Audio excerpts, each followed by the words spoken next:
Welcome back to Ibogaine Uncovered, and I'm your host, Talia Eisenberg. Today we're speaking with Lee Bowles, a UK boxer.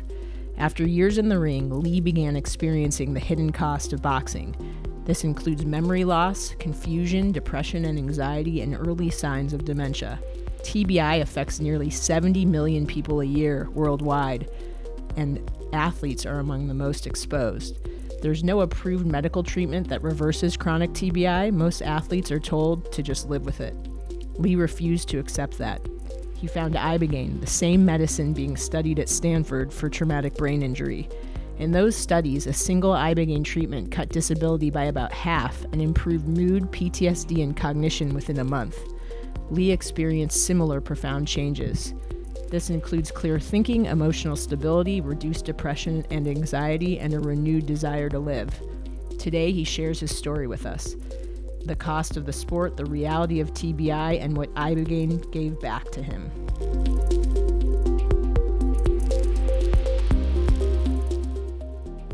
Well, it's wonderful to have you here today on Ibogaine Uncovered. Thank you, Lee Bowles. You're a UK-based boxer who is here currently and just wrapping up our athlete cohort. You and your fellow athletes are here, many having experienced TBI, early onset dementia from your career. One thing that's extraordinary is that about 70 million people worldwide are currently having issues from TBI, and about 3 million Americans.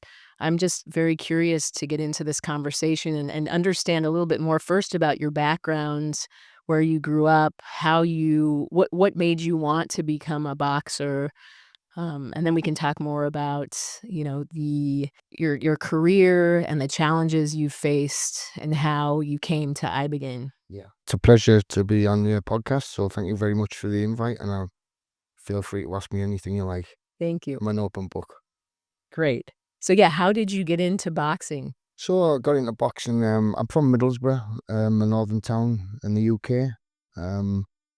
It's a tough little area. It doesn't have much in employment, and opportunities are slim.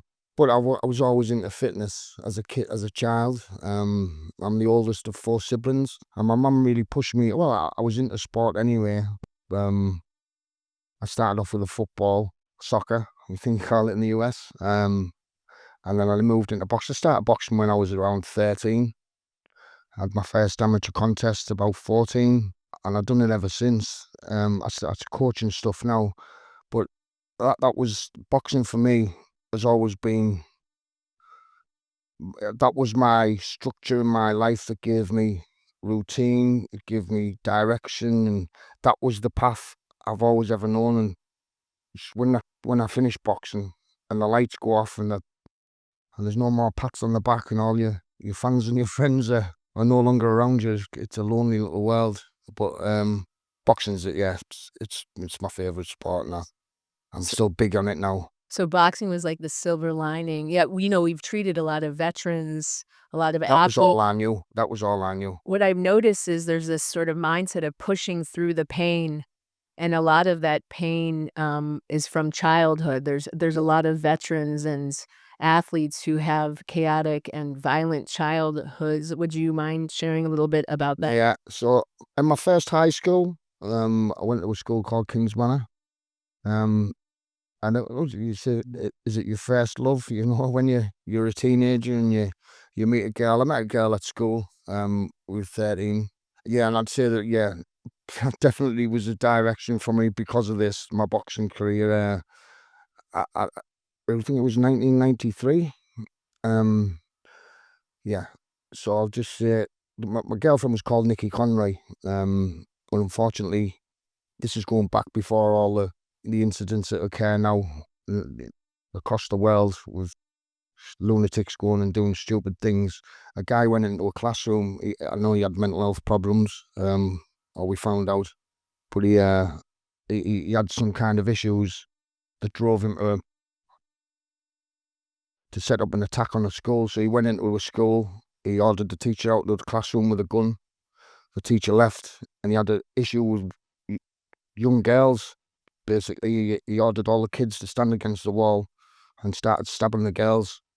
Unfortunately, he killed my girlfriend, and just in a brutal manner. Two other girls were severely injured. They survived, but it's incomprehensible. I can't use the right words to. I'm so sorry. Yeah. How do you even... The tragedy in that, it wasn't just myself and Nikki's family, the kids in the classroom, it was the school, it was the town, it was front page of the national press, and that was my first experience of trauma, I would say. Yeah, most definitely.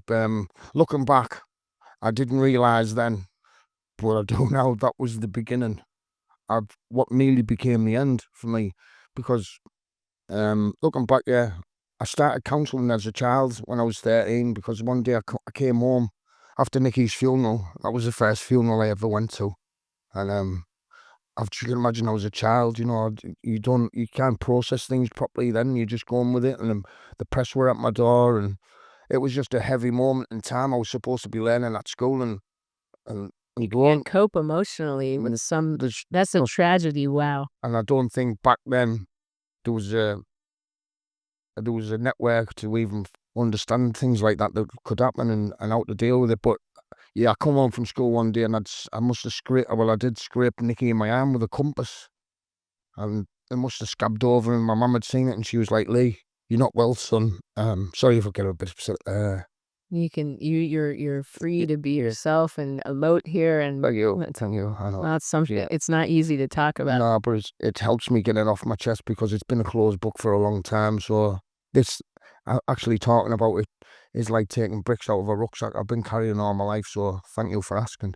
I'm very curious. We'll talk about it a little bit later, how the Ibogaine has helped you to process these life events. But so how did you go on? How did that affect your boxing? And well, it actually pushed me towards my boxing, because my aggression and my temper obviously was tampered with at an early age, and I just channeled it. I was super fit. I'd go out and I'd just run and train, and I ended up being an elite boxer, best in the country, I'd say. I was up number 1, number 2, and then unfortunately my mum got cancer as well, and she passed away when I was 18.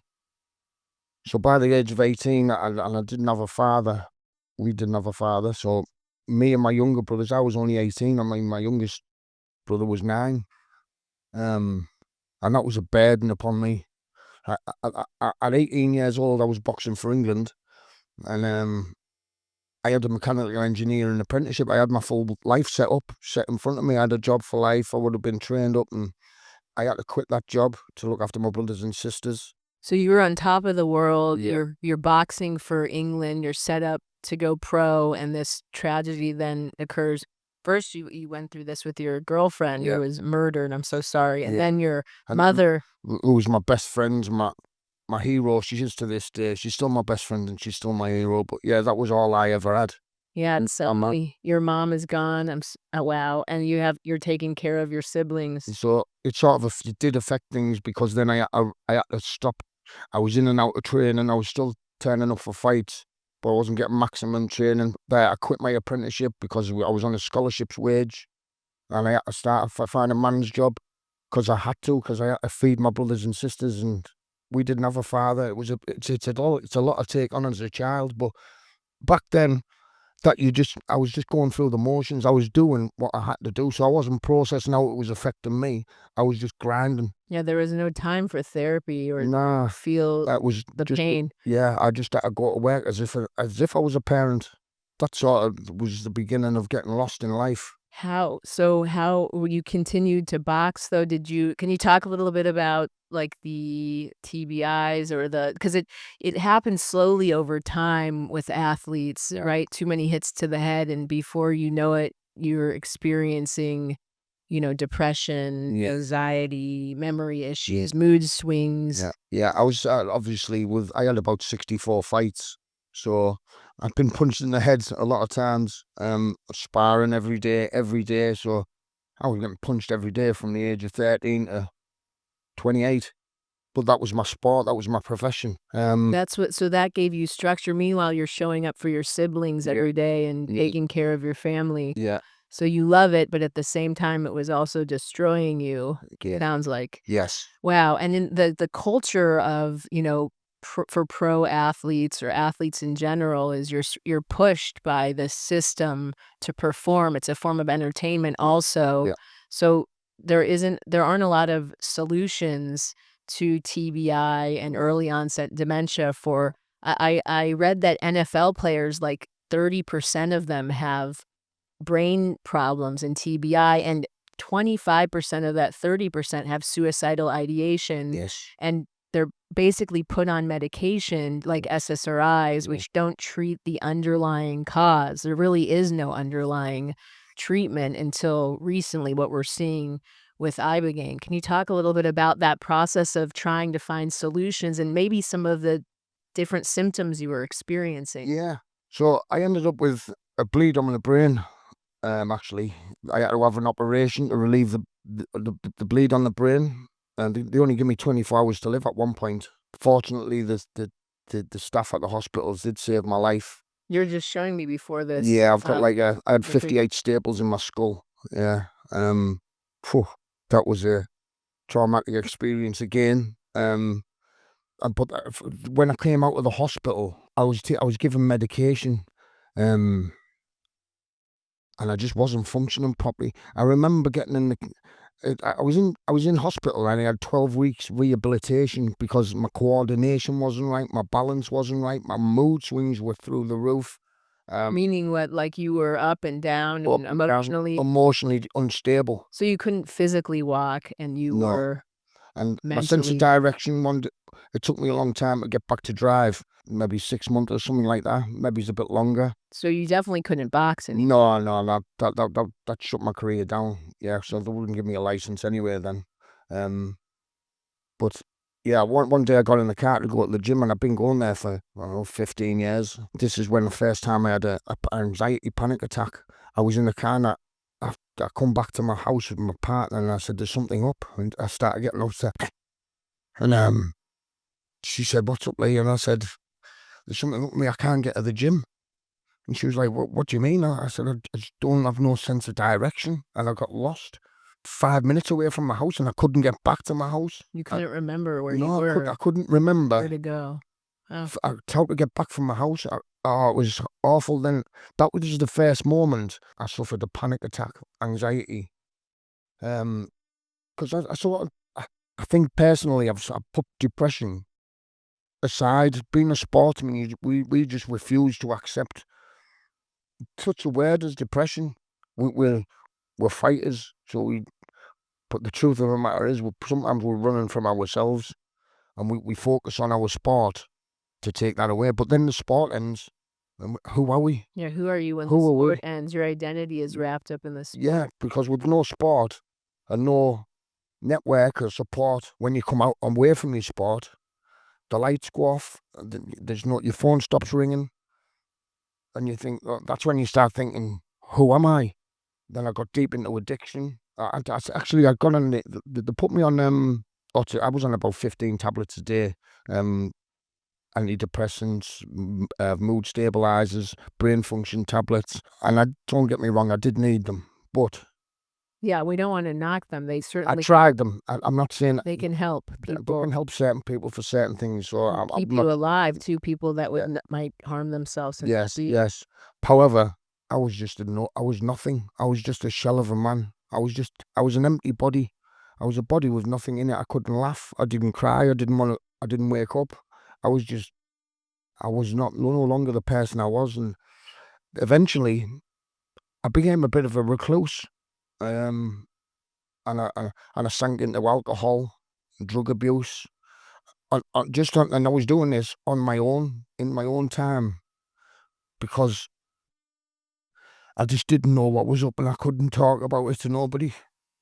And I tried all the avenues. I exhausted every avenue. I tried all the therapy. I tried depression. I tried the tablets. I tried Alcoholics Anonymous, Narcotics Anonymous. None of it worked for me. None of it. So you were self-medicating with drugs, alcohol. That's the way I can best put it. Yeah. Yeah. But it was I ended up being lonely. Yeah, it was a lonely place, very lonely place. Yeah, people they leave these sports and they have nowhere to turn. Their community is no longer. Yeah, and there's not a support. There should be, for me, guidance, but not just for during your career, for when you're ending your career and when you're moving away from sport. Not just that, when you've been in a physical combat sport of any nature and you're taking blows to the head, it's going to affect you. Like sometimes I slur my words. I still do now. Night terrors, terrible night terrors, PTSD. I mean, if something barked, a dog barked, I'd jump out of my skin. And I'm like, if I'm supposed to be a tough guy, I've become the most terrified man in the world. Anything could scare you. It's very similar with veterans also. On the outside, though, nobody'd know that. But on the inside, I was a scared, lonely little boy. You have to hold it in. Yeah, these veterans we treat too, they come back from war and they're disposed of and no longer productive to society. And anything can trigger them at any moment, even in their house with their family. They can think they're under attack. It's impending doom. And you couldn't share with anybody because you're taught to be tough, Exactly. And it's when you've lived a life with that shield of armor protecting you, it's tough for any man to admit that you were hurting inside and you need help. And if you need it, where do you get it from? And for veterans especially, I mean, and it makes you angry inside because you've done so much and you've put so much effort in. I mean, for the veterans, for athletes, we train hard and we give our all. Win, lose or draw, we are going to war and we will put it in day out. And if we lose, we get up and we go again. But then eventually, when you can't do that no more, and you're physically done, you're mentally done, you're emotionally worn out, you're just discarded in some nature. Especially the veterans, I believe. It's pretty sad. And if you're doing things like people do for the country, whether it's fighting at war or it's in the ring, if you're representing your country, you should be well looked after. Yeah, there's no medical path forward for support. I was watching something the other day, and obviously the suicide rates, this is in athletes and veterans, by the way, obviously, that's just when the problems lie, because the deaths they're not even on the battlefield or in the ring. It's when you come home and it's the mental trauma that's killing everyone. And it's I mean, you go to war, I don't know what the statistics are, but I would imagine you lose so many at war and you something like times 10 outside of the war zone because of the mental health problems. Yeah, the war in your head. Yeah, the war in your head. Or the fighter's war in their head if you're a boxer. And the lack of support is like, coming here is like a breath of fresh air. Well, let's talk about that. So how did you first hear about Ibogaine? What's happened with this, the Stanford study really puts Ibogaine for TBI. It was a study for special ops and TBI and PTSD. It put it on the map and it proved that Ibogaine helps reduce anxiety, depression, greatly, like back to almost a normal level. Disability scores vastly improved. Yeah, how did you first hear about Ibogaine? I was working with a company called Tempest Village Group, who were also a company that are now in the UK trying to set up a sports village for ex-athletes and veterans for when they've come out of these. So if we've got TBIs, you get supported accommodation living on a complex where you're all together with your similar athletes or veterans, so you've all got the same, similar to Beond. So you're in the same network with the same people, and you've got daily support. It was Tempest and Ian McCall. Did they find you because they knew you were struggling? The program's already been set up for athletes and veterans coming. Yeah. So I spoke to Ian McCall there, who runs Athlete's Journey. Ian McCall, Athlete's Journey, who is a coach now at this cohort of athletes. That's Rafa. Former MMA fighter, has a TBI, and there's a rugby player, a friend of mine. He was coming over. I'd never heard of Ibogaine. And I was just in his office one day and he said, I've got a boxer here. Would you like to speak to me? I spoke to Ian, we had a chat, and he told me a little bit about himself, and I explained about Ibogaine. And he said, would you like to come over? And I was like, yeah, most definitely. But I would say, from my phone call that day, I looked up on Ibogaine, and for me, it lit a fire inside of me of hope. And I was desperate to come. I was desperate. There was nothing to lose. I was dying. But I'd have been dead this year. I'd have been dead next year. I'd have been dead. I've been dying for a long time. I would have been dead. Everyone knows it. I would have been. It's not nice to say, but I was dying. It's honest to say, and I'm so glad you found us. Yeah, thank you. So this was really your last hope. Yeah. But you heard about it and you knew it was for you. And yeah, and it's just everything I've learned. The transition from that phone call, the support, the team, everyone has been. I've never felt something. The journey to come here was been absolutely perfect. I've never felt. I feel like I'm a part of a family, and it's not just the Ibogaine. It's the therapy that goes with it. It's the direction, the way that to speak to you and to channel your mind. So I said, what I say Ibogaine has been like for me. I've been stuck in a hole for a long time. Like say we're in the bottom of a well and there's no way out. Now Ibogaine's not going to reach down and pull you out of that hole, but it's a miracle because it is a ladder. It's like having a ladder drop down. You put your foot on that rung, which is Ibogaine. It will give you all the tools necessary if you want to climb to the top of it. If you want to. So if you want to, because I know it's not going to fix my life tomorrow, today, and for the rest of my life. But I know the rest of my life now is mine because it's given me my life back, and it's put my foot on that ladder, and I know I can climb to the top now. And that's not through me. I haven't done anything. Ibogaine has changed everything. I don't look back now. I look forward. And I'm only halfway through the process. It's I'm not even halfway through. I'm right at the beginning actually. But the hope that I've got, I feel excited for the future. You've done the Ibogaine, but you're still at the beginning because you have the rest of your life. The rest of my life is still up to me. Yeah, that's my job now because Ibogaine it's changed my whole mindset. So tell us a little bit about that. You know, what did you feel during the experience? What came up for you? Yeah. Did childhood pain come up? You know, the tragedies that you experienced? An insight into the possibilities and the things you might endure during Ibogaine, as in visions and voices and stuff like that. And I got all of that. And some of it was happy stuff, and some of it was stuff I wouldn't have made sense of what I do now. It's sort of taught me to look at everything from a different perspective. So I had a vision like I was in a room, the world come closing in, and I ended up in a box room. I get claustrophobic and I have like panic attack issues.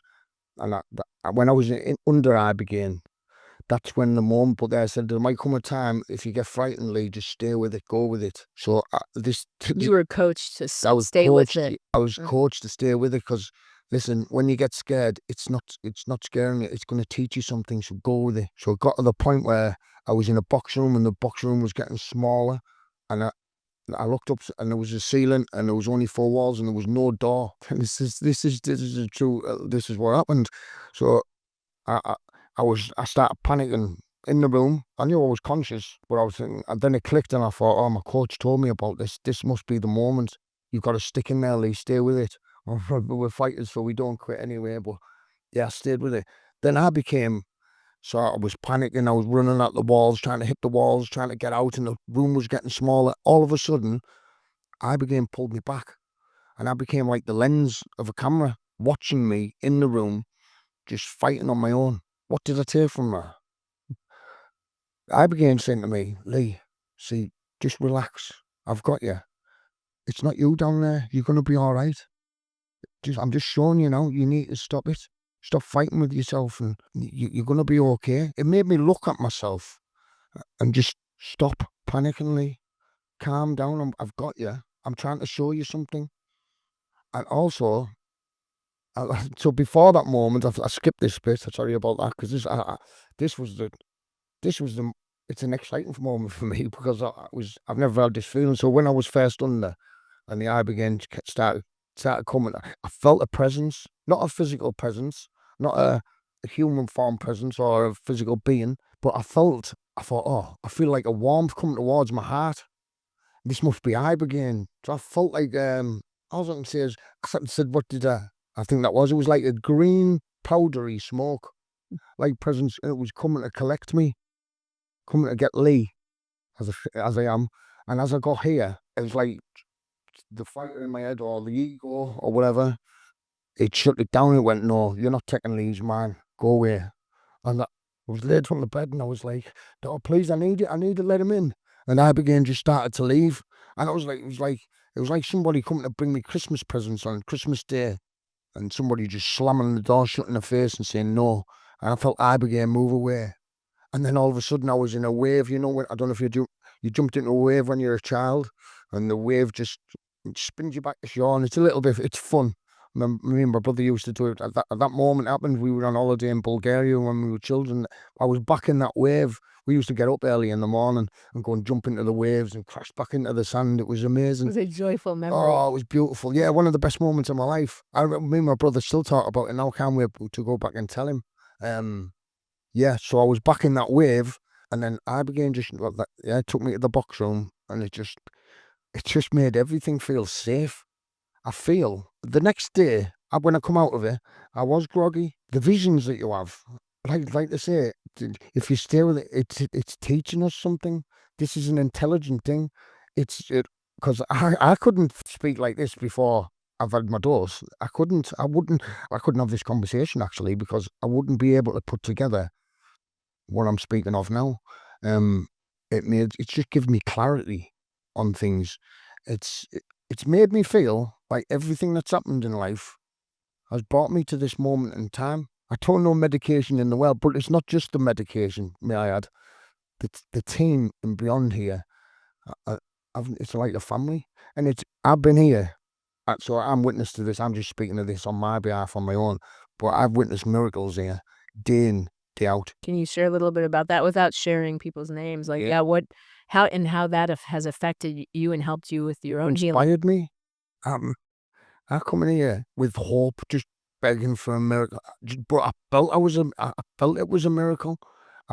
After researching and looking up, and something just lit a fire inside of me. I was so excited to come, and since I've come here and I've undertaken all the classes and the sessions and the treatment and watched people were coming in here hooked on drugs, like hardcore stuff, 10, 15 years, couldn't get off them. It's like they've transformed their lives of about 5 years' time in a week or 10 days. And everybody's eyes look different, the smile's different. It sounds like I'm making this up, but unless you've been here and been a part of this process, you wouldn't understand. I don't think. That's why I just think there's a message in this for everyone. And I just found out about. I'm so lucky. I just walked into that office at that moment in time, and the right dots connected for me. But the wider public should know about this, and it should be available, because honestly, there's nothing to lose. There's everything to gain. I mean, like I said, the mental health services and all the support systems and stuff like that, everybody in the world, most people in the world have suffered trauma now, be it physical or emotional, and addictions. It just covers so much. The scope of Ibogaine, I don't know how big it is, how vast it can be, but I've seen... Or just scratching the surface. We don't even know. We see it helping for neurodegenerative diseases, for PTSD, for chronic pain. There's a guy in here with tremors come in of his first day. He's an ex-MMA fighter. He's got tremors and he couldn't sit still. He hasn't shook once. He's like, look, he's holding his hands out flat.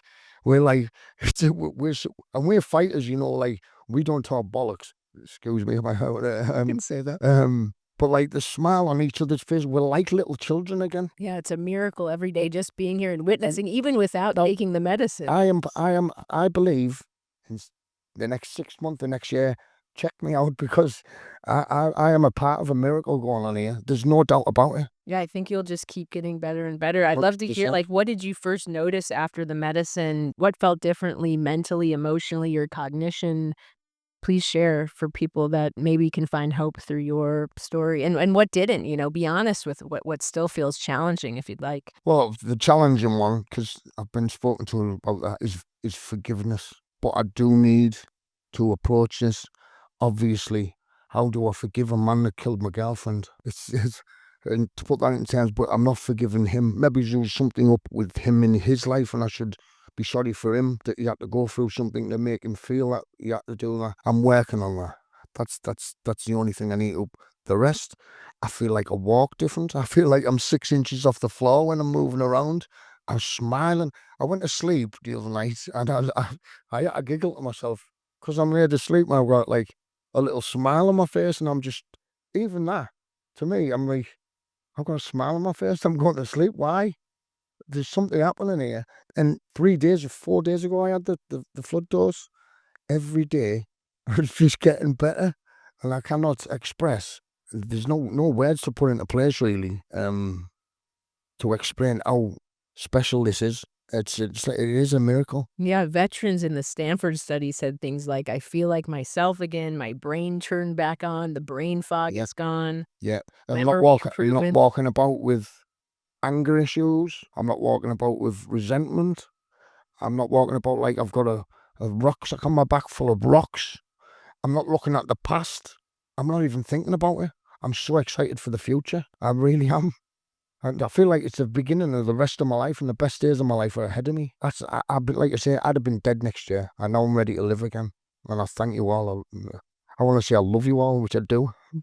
We love you too. Thank you. I'm so glad you found it. Yeah. So how do you think you'll go forward and share this with the many people that need this hope, and it can be applied for athletes, for the NFL, for boxing, for, of course, veterans? What would you say to fighters who are suffering in silence right now? Do everything you can. Even current fighters who aren't suffering yet, protect yourselves. Be aware of what could be coming at the end of your careers. Be aware of your own health. It would be great for fighters to have this proactively during their careers to prevent this happening, yeah. before. Like, why suffer? We have a healthcare system that deals primarily in sick care once people are already suffering. But what if we could use this medicine proactively? It would prevent a lot of athletes with adrenaline junkies as well. So we're high and when we're fighting, got all the fans and the screaming your name. So when you take that away, that's why I believe, for myself, I'm not making excuses, but we self-medicate because we still need that high. But that would prevent a lot of people from, because we were sportsmen, we didn't drink and take drugs all our lives. So why do we do that? There's something broken in us. If we can get access to Ibogaine before that pattern develops, you're saving lives already before they've got problems, and it should be optionable. Why keep it away from people who need it, want it? Why can't we have access to it? We will work for. We're working for that, and we hope you join us. Yeah. Well- But what I want to take away from this is, obviously I'm from the UK, so this is pretty much unheard of, I would imagine, in the majority of the country. Yeah, it's a schedule. It's illegal, like everywhere except it's not illegal here in Mexico, but Yeah. countries and states in the US and various countries are starting to become more open to this. It will take a while. You're going to look at the statistics. I mean, I can't bounce them about off my head at the moment, but I know the statistics are sky high success rate, and there's nothing there's nothing to lose here. So I don't understand. Obviously, that's all government stuff, passing through legislations and all that nonsense. But I think your story and other stories like yours is what moves politicians to make change. I hope They hear it from enough people. So because hopefully it's you'll not go just home. physical; it's mental and emotional stress. It's like I'm from a team of athletes that have come here, cohort, and what a bunch of guys. But we have all got early onset dementia and physical issues. But we've also got major. We can deal with them. We know we're aware of them, but it's our mental issues that are the problem. You can't see the scars on your mind and in your heart, and the trauma that we carry inside our lives is far deeper than the scars on the outside. I can't wait to see, your path over the next couple of years. I can't wait to share it with you. Honestly, I want to go back. Because this has saved my life. My family are going to be elated. My town, I believe I'll go back. I'll change my town pretty quick, because people won't believe this, because everyone knows me and they know I've been in a dark place for the past 5 years. Believe what's happened here, and I can't deny it, man. I've fell apart and I've just become a lonely, broken boy, and I didn't even want to speak to people. I was lost, and there's nothing that could have helped me. For 5 years I've been in this position, and in a week my life's changed completely. So I want to carry a message with this. I really do. What's your final message for everyone as we're wrapping up? It's not over. It's definitely not over. Listen, I feel like it's over every day for the past 5 years. I've woke up I've been dead. There's treatment out here. Don't give up. Don't give up. There's hope for us, and Ibogaine saved my life. Beautiful, beautiful. I'm so grateful for your courage and your vulnerability and sharing. It's a real honor to have you on the podcast today. Thank you very much, Talia. If people want to find you, if they were looking for hope or want to hear about your experience, where can they find you? Yeah, my name's on Instagram is Leebo4080, and on Facebook it's Lee Bowes, Bowes. Anybody can drop me a message or get in touch anytime. I would be more than helpful in talking to you or anybody else that needs any kind of advice that I can pass on. I'm going back home from here, and I'm aware that there's a 90-day window for this Ibogaine for me to implement a new structure in my life. So I'm on this journey, and anybody that contacts me they're helping me as well. I'm not just helping them; they're going to help me. And I believe this is the bonus of it. We can all help each other. The leader of a new breed, that's something like that, change humanity. It sounds a bit extreme, but I do believe in it. Yeah, thanks for being the change in the world. Yeah. Thank you so much. It's great to have you on. God bless. Take care. Take care.